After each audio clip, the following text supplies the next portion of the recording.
Sa gam vai pulong sileng herot lalay zin Avai hom sange kalhan dam pu tingin Oh ai gupta alam dung in sao zong le chun Kaleng Giêsu alo pina ding min dân a hi poi pathen dei han Bethlehem khu lùi miền thắng a chun i ba kai van ti Gabriel chân thu lệ băng xa I mu ta về gan ân cùng sung na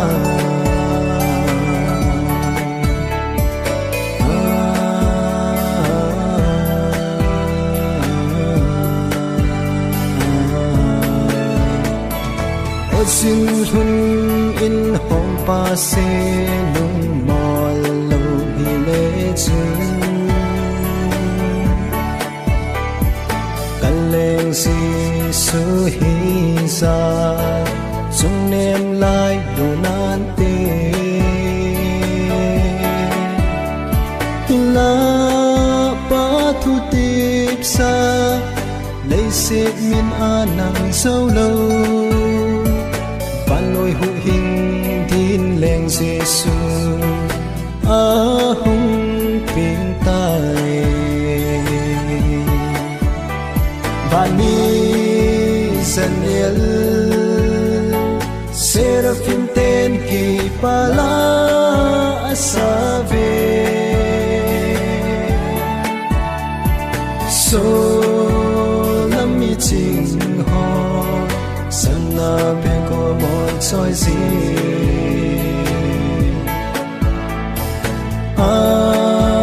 Linh về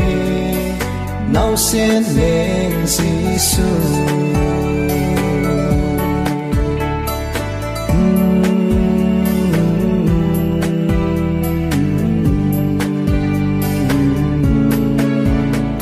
và nỗi nào sẽ san bình nan sống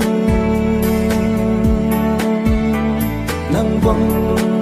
alo pi ding a po chỉ tin nan tin lên chỉ hen sam na lên pa kai pathen de hen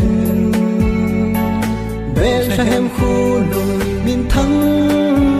a chun I ba kai van ti Gabriel chim thu le băng xa